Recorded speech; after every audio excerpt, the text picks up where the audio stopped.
আসসালামু আলাইকুম ওরহমতুল্লাহি ওবরাকাতুহ। 1 মিনিট মাদ্রাসা ইউটিউব চ্যানেলে সম্মানিত দিনী ভাই বোনেরা, আমি আশা করি আল্লাহ তাআলার অশেষ রহমতে আপনারা ভালো আছেন, সুস্থ আছেন। আলহামদুলিল্লাহ। আজ হচ্ছে 7ই মুহররম।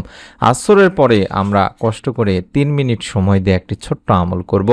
11 বার একটি দোয়া দেখে দেখে পড়ে আমাদের যার যার মনের নেক আশাগুলো আমরা নিয়ম মেনে নিয়ত করে পড়ব। রব্বুল আলামিন ইনশাআল্লাহ আমাদের মনের নেক আশা পূরণ করবেনই করবেন। এটি এমন একটি পাওয়ারফুল দোয়ার আমল দিনী ভাই বোনেরা, যে দোয়া বা আমলের মাধ্যমে আল্লাহ তাআলার কাছে কিছু চাইলে রব্বুল আলামিন সেটা দান করেই থাকেন। সুবহানাল্লাহ। আপনার চাওয়া যদি নেক হয়ে থাকে তাহলে আপনি ভিডিওটি সম্পূর্ণ দেখুন, আমলের উদ্দেশ্যে ইনশাআল্লাহ আপনার চাওয়া পূরণ হয়ে যাবে। মানুষ আশা আকাঙ্ক্ষা নিয়েই বাঁচে। মনে আশা পূরণে কত কিছুই না করে থাকে মানুষ, অনেকেই অনেক আমল করে থাকেন, কিন্তু মনে আশা পূরণে ইসমে আজম আমলই হলো সর্বোৎকৃষ্ট আমল। ইসম শব্দের অর্থ নাম, আজম শব্দের অর্থ হলো মহান বা শ্রেষ্ঠ, আর এই ইসমে আজম অর্থই হলো মহান শ্রেষ্ঠ নাম। মহান রব্বুল আলামিন আল্লাহ তাআলার অসংখ্য নামের মধ্যে কিছু নামকে তিনি ইসমে আজম বলেছেন। তবে সেই নামগুলো কি, সে ব্যাপারে অনেক অভিমত রয়েছে দিনী ভাই বোনেরা। আলেমেরা বিভিন্ন নামকে ইসমে আজম বলে অভিহিত করেছেন। পবিত্র কোরআনেও ইসমে আজম রয়েছে। আল্লাহ রাসূল সাল্লাল্লাহু আলাইহি ওয়াসাল্লাম এক হাদিসে ইরশাদ করেন, ইসমে আজম হচ্ছে সূরা বাকারার 163 নম্বর আয়াত এবং সূরা আলে ইমরানের প্রথম আয়াতে রয়েছে। সুনানে আবু দাউদের একটি হাদিস। এই ইসমে আজমের আমলের মাধ্যমে দোয়া করলে রব্বুল আলামিন আল্লাহ তাআলা তা কবুল করেন। আমি প্রথমে ইসমে আজমের দোয়াটি শিখিয়ে দিচ্ছি, তারপরে নিয়ম এবং নিয়ত অত্যন্ত জরুরি, এই দুটি বিষয় নিয়ে আমি কিছুক্ষণের মধ্যে জানিয়ে দিচ্ছি। অর্থাৎ যে নিয়মে যে নিয়তে আপনি আমল করলে বা যেভাবে নিয়ত করে আমল করলে রব্বুল আলামিনের কাছে আপনার দোয়া পৌঁছে যাবে, আপনার দোয়া ইনশাআল্লাহ কবুলও হয়ে যাবে।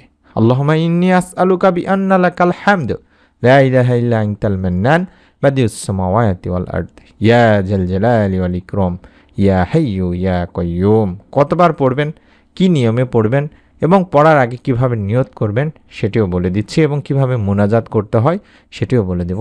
আপনারা স্ক্রিনের মধ্যে দোয়াটির আরবি বাংলা উচ্চারণ দেখতে পাচ্ছেন, দয়া করে স্ক্রিনশট নিন, অথবা নিয়মটি বলার সময় যখন দেখাবো তখনও স্ক্রিনশট নিতে পারেন। এই দোয়ার অর্থই হচ্ছে, হে আল্লাহ, আমি তোমার কাছে প্রার্থনা করি, তুমি তো সকল প্রশংসার মালিক, তুমি ছাড়া কোনো ইলাহ নেই, তুমি দয়াশীল, তুমি আকাশসমূহ পৃথিবীর একমাত্র সৃষ্টিকর্তা, হে মহান সম্রাট ও সর্বোচ্চ মর্যাদার অধিকারী, হে চিরঞ্জীব, হে সর্বময় ক্ষমতার অধিকারী। এই দোয়াটির ব্যাপারে হাদিসে আনাস রাদিয়াল্লাহু তাআলা আনহুর সূত্রে বর্ণিত হয়েছে, তিনি আল্লাহ রাসূল সাল্লাল্লাহু আলাইহি ওয়াসাল্লামের সঙ্গে বসা ছিলেন। এ সময় এক ব্যক্তি এসে নামাজ আদায় করে দোয়াটি পাঠ করল। তখন নবী সাল্লাল্লাহু আলাইহি ওয়াসাল্লাম বলেন, এই ব্যক্তি ইসমে আজমের দ্বারা দোয়া করেছে, যে নামে ডাকলে তিনি সাড়া দেন এবং যে নামে তার নিকট চাওয়া হলে তিনি দান করেন। আবু দাউদ শরীফের একটি হাদিস। সুবহানাল্লাহ, সুবহানাল্লাহ। চলছে পবিত্র মুহররম মাস দিনী ভাই বোনেরা। এই মুহররম মাস এতটাই গুরুত্বপূর্ণ একটি মাস, বলা হয়েছে মুহররম হিজরি বর্ষের অন্যতম গুরুত্বপূর্ণ একটি মাস। পবিত্র কোরআনুল কারীম ও হাদিস শরীফে এই মাসকে অত্যন্ত ফজিলতপূর্ণ বলা হয়েছে। কোরআনের ভাষায় এটি সম্মানিত 4 মাসের, অর্থাৎ আরবাতুন হুরুম যে 4 মাসকে সম্মানিত বলা হয় তার মধ্যে অন্যতম। সুবহানাল্লাহ। এই মাসে তাই তো বেশি বেশি নফল রোজা ও তওবা ইস্তেগফারের প্রতি উৎসাহিত করা হয়েছে। কোন দিন রোজা রাখবেন? মুহররম মাসের আশুরার রোজা। 1টি না 2টি রাখবেন, কবে রাখবেন, রোজা রেখে কি কি আমল করবেন সেগুলো নিয়ে আমরা ভিডিও তৈরি করছি। ইনশাআল্লাহ আজকালের মধ্যে আপনারা পেয়ে যাবেন। সেই ভিডিওটি দেখার জন্য হলো চ্যানেলটি সাবস্ক্রাইব করে বেল বাটনটি অন করে রাখার অনুরোধ করছি দিনী ভাই বোনেরা। অর্থাৎ এই ভিডিওটির নিচে এরকম একটি সাবস্ক্রাইব লেখা যেরকম আমি চাপ দিয়ে রাখলাম, এটার উপর একবার চাপ দিয়ে রাখলে আমাদের ভিডিওগুলো অন্যান্য ভিডিও দেখার সময় পেয়ে যাবেন, আপনারা আমল সম্পর্কে জানতেও পারবেন।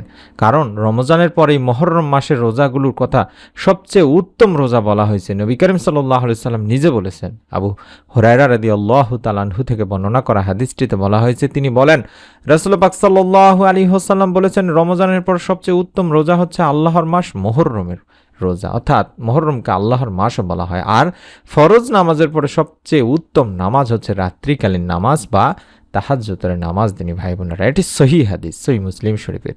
আজ যে আমলটি আমরা করব এই মুহররম মাসের আজকে 7তম দিন, অত্যন্ত ফজিলতপূর্ণ একটি দিন। আমরা আসরের পরে আমলটি করব, কারণ এই সময় দোয়া আল্লাহ তাআলা কবুল করেন। আমরা জানি যে মুমিনের উপর 5 ওয়াক্ত নামাজই হচ্ছে ফরজ, কোনো ওয়াক্তই না পড়া বা কাজা করার কোনো সুযোগ নেই। তবে আসরের নামাজের আলাদা গুরুত্বের কথা বর্ণিত হয়েছে কোরআন ও হাদিসে। তাই তো আল্লাহ তাআলা পবিত্র কোরআনে বলেছেন, তোমরা সব নামাজ এবং মধ্যবর্তী নামাজের প্রতি যত্নবান হও, সূরা বাকারাতে বলা হচ্ছে। আর এখানে মধ্যবর্তী নামাজ বলতে আসরের নামাজকে বোঝানো হয়েছে, কারণ এই নামাজের আগেও 2 ওয়াক্ত নামাজ রয়েছে, পরেও 2 ওয়াক্ত নামাজ রয়েছে। আর মুফাসসিরিনে কেরাম এটাই বলেছেন যে আসরের নামাজ বেশি গুরুত্বপূর্ণ হওয়ার অন্যতম কারণই হলো সাধারণত এই সময় মানুষ কাজকর্মে ব্যস্ত থাকে, ফলে নামাজ আদায়ে গাফিলতি হওয়ার যথেষ্ট আশঙ্কা থাকে। কিন্তু এই সময়টা হচ্ছে আল্লাহ তাআলার কাছে দামি সময়। আল্লাহ তাআলা কোরআন মাজিদে কিছু জিনিসের কসম করেছেন, সেখানে এই আসরেরও কসম রয়েছে। সুবহানাল্লাহ, আল্লাহ বলেন আসরের কসম, সূরা আসর প্রথম আয়াত। তাহলে বুঝতে পারছেন কতটা গুরুত্বপূর্ণ একটি সময়। এই সময়ে আমরা আমল করলে আমাদের আমল আল্লাহ তাআলা ইনশাআল্লাহ কবুল করবেন। ফেরেশতারা কাছে আমাদের আমলগুলো ফেরেশতাদের মাধ্যমে আল্লাহ তাআলার কাছে পৌঁছে যাবে, কারণ আসর ও মাগরিবের সময় ফেরেশতারা পালাবদল করে থাকেন। এই সময়ে একদল আসেন, একদল যান। সেই সময় আল্লাহ তাআলা তার বান্দাদের সম্পর্কে ফেরেশতাদের কাছ থেকে জানতে চান যে আমার বান্দাদের কোন অবস্থায় দেখে এলে।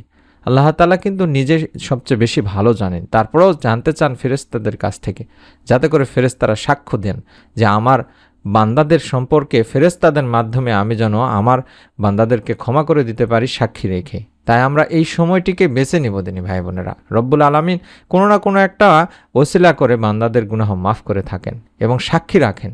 তাই আমরা নিয়মিতভাবে এই আসরের নামাজের পরে যদি আমল করতে পারি, তাহলে আমাদের এই আমলগুলো ফেরেশতাদের মাধ্যমে আল্লাহ তাআলার কাছে পৌঁছে যায়। আমরা এই সময়ে প্রথম কাজ হলো, নিয়মটি হলো আমরা মনে মনে নিয়ত করে নিতে পারি আমলটি করার আগে, অথবা আপনি চাইলে ভিডিওর কমেন্ট সেকশনে আমি যেরকম দেখাচ্ছি অন্তত আমিন লেখার মাধ্যমে হলেও নিয়ত করে নিতে পারেন। তারপরে আপনি আসরের নামাজ আদায় করার পরে 11 বার দরুদ শরীফ পড়বেন। চাইলে আল্লাহুম্মা সাল্লি আলা মুহাম্মাদিন ওয়া আলা আলি মুহাম্মাদ এতটুকু পড়তে পারেন। আল্লাহুম্মা সাল্লি আলা মুহাম্মাদিন ওয়া আলা আলি মুহাম্মাদ, আল্লাহুম্মা সাল্লি আলা মুহাম্মাদিন ওয়া আলা আলি মুহাম্মাদ, এভাবে 11 বার পড়ে নেবেন। কম করে হলেও 11 বার পড়বেন, কারণ দরুদ পড়ে নিব এই জন্য যে দরুদ না পড়লে সে দোয়া আল্লাহ তাআলার কাছে পৌঁছবেই না।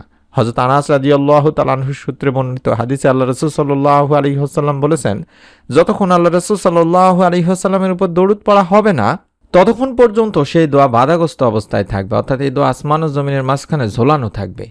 এই দোয়া আল্লাহ তাআলার কাছে পৌঁছবে না এবং এই দোয়া কবুলও করা হবে না। এটি তাবারানী শরীফের একটি হাদিস। তাই দরুদ পাঠপূর্বক দোয়াটি পড়ব, 11 বার দরুদ শরীফ পড়ব, তারপরে 3 বার অন্তত পাঠ আল্লাহুম্মা ইন্নী আসআলুকা বিআন্না লাকাল হামদু লা ইলাহা ইল্লা আনতাল মান্নান বাদিউস সামাওয়াতি ওয়াল আরদ ইয়া জাল জালালি ওয়াল ইকরাম ইয়া হাইয়্যু ইয়া কাইয়্যুম। এভাবে 3 বার পড়ব। আমি আবারও বলছি, চাইলে মোবাইল স্ক্রিনশট নিতে পারেন, ছবি উঠায় নিতে পারেন, দেখেও পড়বেন।